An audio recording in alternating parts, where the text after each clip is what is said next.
नमस्कार। आज हम लेसन प्लान यानी पाठ्य योजना को देखेंगे। आज का हमारा विषय है सिविक्स नागरिक शास्त्र और हमारा टॉपिक है प्रकरण मतदान प्रक्रिया। तो ये सारा लेसन प्लान मतदान प्रक्रिया टॉपिक पर बनाया गया है। बाकी के लेसन प्लान को आप प्लेलिस्ट में जाकर देख सकते हैं। जब भी लेसन प्लान बनाना स्टार्ट करते हैं तो बाएं पेज कॉपी के बाएं पेज से स्टार्ट करते हैं। तो सबसे पहले लिखेंगे विद्यालय का नाम, जिस विद्यालय में आपको पढ़ाने जाना है, फिर अपना नाम लिखिएगा। फिर उसके बाद क्रमांक, विषय हो जाएगा नागरिक शास्त्र सिविक्स और हमारा टॉपिक है जिस टॉपिक पर लेसन प्लान बनाया गया है वो है मतदान प्रक्रिया। किस क्लास के लिए है? वर्ग 10th। और कितनी अवधि आपको पढ़ाना है तो 40 मिनट आप अपने अनुसार लिख सकते हैं और किस घंटी में आपको पढ़ाना है वो डालेंगे यहाँ पर। और फिर उसके बाद डेट और फिर सत्र।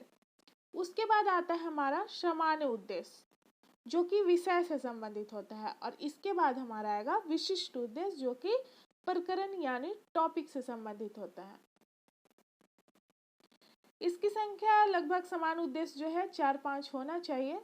पहला है छात्रों में नागरिक शास्त्र विषय के प्रति रुचि जागृत करना, दूसरा छात्रों में देश प्रेम की भावना का विकास करना और तीसरा है छात्रों की मानसिक शक्तियों का विकास करना और चौथा छात्रों की दृष्टिकोण में व्यापकता का विकास करना और पांचवा है हमारा छात्रों की तार्किक शक्तियों का विकास करना।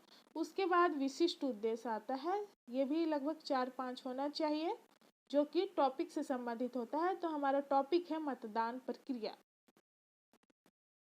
इसमें पहला है छात्रों को मतदान के लिए निर्धारित योग्यताओं से अवगत कराना है, दूसरा छात्रों को मतदान केंद्र तथा अधिकारी के विषय में ज्ञान कराना, तीसरा छात्रों को चुनाव प्रचार के विविध साधनों से परिचित कराना, चौथा छात्रों को भारतीय मतदान विधि की पूर्ण जानकारी देना और पांचवा है छात्रों को अपने मत का उचित प्रयोग करने की प्रेरणा देना।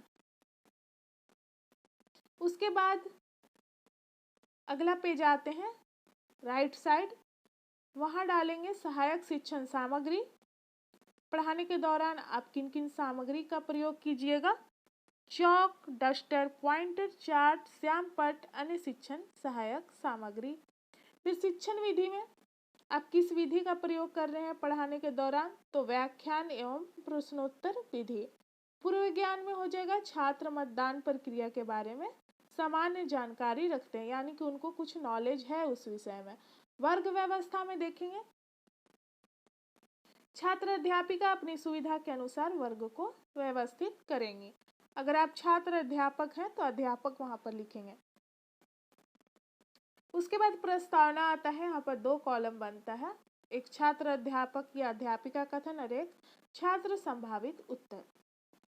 ये प्रश्न और उत्तर एक दूसरे से संबंधित होता है और लास्ट में हमारा टॉपिक निकल कर आना चाहिए जिस टॉपिक को हमें पढ़ाना है। तो ये प्रश्न लगभग 4-5 होना चाहिए। तो छात्र अध्यापिका बच्चों से प्रश्न करती है कि हम लोग किस देश में रहते हैं, तो छात्रों के द्वारा उत्तर आता है भारत। दूसरा प्रश्न है भारत में कैसी शासन व्यवस्था है, तो छात्र के द्वारा उत्तर आता है लोकतांत्रिक शासन व्यवस्था है। उसी से संबंधित तीसरा प्रश्न बना करती है छात्र अध्यापिका कि लोकतांत्रिक शासन किस पर निर्भर करती है, तो छात्रों के द्वारा उत्तर आता है जनता पर। चौथा नंबर है जनता अपनी सरकार को किस तरह चुनती है, तो यहाँ पर छात्रों के द्वारा उत्तर आता है मतदान प्रक्रिया के द्वारा। अब पांचवा प्रश्न यहाँ से बना मतदान प्रक्रिया के बारे में विस्तार पूर्वक बताइए, तो यहाँ पर छात्र नहीं बता पाते हैं इसलिए यहाँ पर हो जाएगा समस्यात्मक और हमारा टॉपिक आ गया जिस टॉपिक को हमें पढ़ाना है। उसके बाद छात्र अध्यापिका कथन में हो जाएगा मतदान प्रक्रिया, पाठ की उद्घोषणा में हो जाएगा आज हम लोग मतदान प्रक्रिया के बारे में विस्तार पूर्वक अध्ययन करेंगे। अब उसके बाद अगला पेज आते हैं जिसमें आप दोनों पेज यूज करेंगे जिसको प्रस्तुतिकरण के नाम से जानते हैं। एक शिक्षण बिंदु जिसमें कि टॉपिक रहेगा हमारा, जैसे मतदान प्रक्रिया टॉपिक है तो उसके बारे में हम बताएंगे डिटेल से, और छात्र अध्यापिका क्रियाशीलता में जो व्याख्या दिया गया है टॉपिक के बारे में वो यहाँ पर लिखेंगे। और छात्र क्रियाशीलन में छात्रों का व्यवहार किस तरह से है, पढ़ाने के दौरान किस प्रकार उत्तर दे रहे हैं, उन चीज़ों को यहाँ पर लिखेंगे। और ब्लैक बोर्ड वर्क जो श्यामपट्ट कार्य है उसमें मेन पॉइंट लिखेंगे ताकि छात्र विषय को अच्छे तरीके से समझ सकें। जो टॉपिक है मतदान प्रक्रिया, तो यहाँ पर व्याख्या दिया गया है कि मतदान निर्णय लेने या अपने विचार प्रकट करने की एक विधि है। मतदान की व्यवस्था के द्वारा किसी वर्ग या समाज का सदस्य राज्य की संसद या विधानसभा में अपना प्रतिनिधि चुनने या किसी अधिकारी के निर्वाचन में अपनी इच्छा या किसी प्रस्ताव पर अपना निर्णय प्रकट करता है। लोकतांत्रिक देश में मतदान प्रक्रिया को महत्वपूर्ण स्थान प्राप्त है। अब तो यहाँ पर व्याख्या दिया गया, तो उसी से संबंधित यहाँ पर प्रश्न बनता है। तो छात्र अध्यापिका प्रश्न करती हैं छात्रों से, जिसे बोधात्मक प्रश्न के नाम से यहाँ पर जानते हैं। तो प्रश्न है कि किन देशों में मतदान प्रक्रिया को बहुत अधिक महत्व दिया जाता है। तो यहाँ पर उत्तर हो जाएगा, छात्रों के द्वारा उत्तर आता है लोकतांत्रिक देशों में। छात्र क्रियाशीलन में देख सकते हैं कि छात्र ध्यानपूर्वक कक्षा में छात्र अध्यापिका द्वारा पढ़ाए जा रहे कथनों को सुनेंगे। और मेन पॉइंट वहाँ ब्लैक बोर्ड वर्क में देख सकते हैं कि जनता को सरकार चुनने का अधिकार है मतदान प्रक्रिया द्वारा, और यह लोकतांत्रिक देश का आधार स्तंभ भी है। अब दूसरा शिक्षण बिंदु आता है, मतदाता की योग्यता क्या होनी चाहिए मतदान के लिए।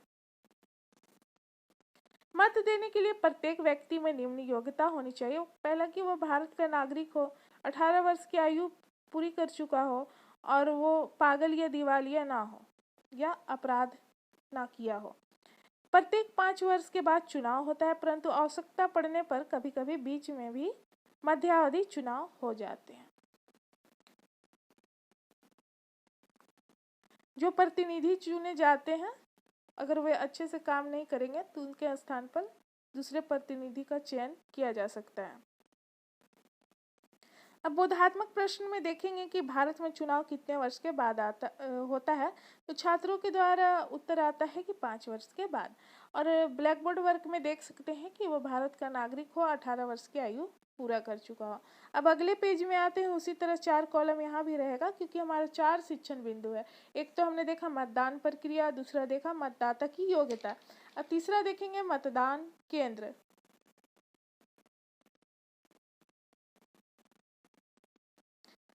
मतदान के लिए मतदान केंद्रों की व्यवस्था की जाती है। निर्वाचन सुविधा के लिए जनसंख्या के अनुसार कई मतदान केंद्र बनाए जाते हैं, जिससे सभी जनमत सुविधा पूर्वक दे सके। मतदान केंद्र पर जब मतदाता जाते हैं तो उन्हें लाइन बनाकर अंदर जाने का आदेश दिया जाता है, तथा साथ ही साथ उनको मतदाता का पहचान पत्र भी लाना जरूरी होता है। तो जो व्याख्या दिया गया, तो उसी से संबंधित यहाँ पर प्रश्न बनेगा, बोधात्मक प्रश्न, कि मतदान केंद्र की व्यवस्था क्यों की जाती है। तो अच्छे तरीके से मतदान हो, इसके लिए। अब छात्रों के द्वारा देखते हैं छात्र क्रियाशीलन में कि कक्षा में छात्र अनुशासित रहकर छात्र अध्यापिका द्वारा पूछे जा रहे प्रश्नों को उत्तर देंगे। और ब्लैक बोर्ड वर्क में देख सकते हैं कि निष्पक्ष मतदान कराने के लिए मतदान केंद्र की आवश्यकता पड़ती है, ताकि मतदान सही तरीके से हो, किसी तरह की बाधा उत्पन्न ना हो जनता को। अब अगला शिक्षण बिंदु आता है चुनाव का प्रचार। इसमें है कि चुनाव के 2 माह पूर्व प्रत्येक दल अपने उम्मीदवारों को जिताने के लिए प्रचार शुरू कर देता है। यह प्रचार लाउड स्पीकर, भाषण, पर्चे बंटवाकर, सभा आयोजन करके किया जाता है। इसके अतिरिक्त उम्मीदवार अपने चुनाव चिन्ह के पर्चे जनता में बांटते हैं। मतदान केंद्र पर शांति बनाए रखने के लिए चुनाव के 36 घंटे पूर्व कानूनी तौर पर प्रचार को बंद कर दिया जाता है, ताकि शांतिपूर्ण मतदान हो सके। यहाँ पर छात्र क्रियाशीलन में देखेंगे कि छात्र ध्यानपूर्वक सुनेंगे, और जो व्याख्या दिया गया है उसी से संबंधित यहाँ पर प्रश्न बनता है। प्रश्न है कि चुनाव के लिए प्रचार कितने माह पूर्व शुरू हो जाता है। तो 2 माह पूर्व छात्रों के द्वारा यहाँ पर उत्तर आता है। और ब्लैक बोर्ड वर्क में देख सकते हैं 2 माह पूर्व चुनाव का प्रचार प्रसार किया जाता है, और 36 घंटे पहले प्रचार को बंद कर दिया जाता है, ताकि मतदान शांतिपूर्ण तरीके से हो, किसी तरह का शोर शराबा ना हो। अब प्रस्तुतिकरण वहां पर समाप्त होता है। उसके बाद हम अगले पेज में आते हैं जिसमें मूल्यांकन प्रश्न देखेंगे। तो पढ़ाने के बाद छात्रों का मूल्यांकन किया जाता है। मूल्यांकन के द्वारा यह देखा जाता है कि छात्रों ने कितना समझा है। तो उनसे प्रश्न किया जाता है, वो प्रश्न का उत्तर देते हैं। तो यहाँ पर हम लगभग 4-5 प्रश्न लिखेंगे और मूल्यांकन के बाद पुनरावृत्ति किया जाता है। फिर उसके बाद होमवर्क उनको दिया जाता है, गृह कार्य दिया जाता है। तो यहाँ पर प्रश्न है कि मतदान प्रक्रिया क्या है। दूसरा, भारतीय संविधान के अनुसार किन व्यक्ति को मत देने का अधिकार है। तीसरा, चुनाव प्रचार किन साधनों से किया जाता है। चौथा, मतदान केंद्रों की व्यवस्था के लिए कौन कौन से अधिकारी होते हैं। पांचवा, मतदान के लिए चुनाव का प्रचार करना क्यों जरूरी होता है। मूल्यांकन प्रश्न हो गया। उसके बाद पुनरावृत्ति किया जाता है। तो यहाँ पर भी 3-4 पॉइंट होना चाहिए हमारा। और पुनरावृत्ति के द्वारा छात्रों को जो पढ़ाया गया है उसी को छोटे क्रम में यहाँ बता दिया जाता है ताकि उनको अच्छे से याद बना रहे। तो पहला है कि मतदान प्रक्रिया जनता को अपने निर्णय लेने तथा विचारों को प्रकट करने की एक विधि है और मतदान के लिए कम से कम 18 वर्ष की आयु होना जरूरी है। शांतिपूर्ण ढंग से मतदान कराने के लिए मतदाता केंद्र की व्यवस्था की जाती है। और चौथा, चुनाव होने के 2 माह पूर्व से ही चुनाव का प्रचार प्रसार किया जाता है। अब उसके बाद होमवर्क दिया जाता है। तो ये प्रश्न लगभग 2 होना चाहिए।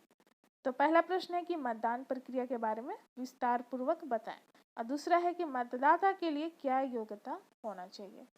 तो ये था हमारा लेसन प्लान। तो यहाँ पर समाप्त होता है। मिलते हैं अगले वीडियो में। धन्यवाद।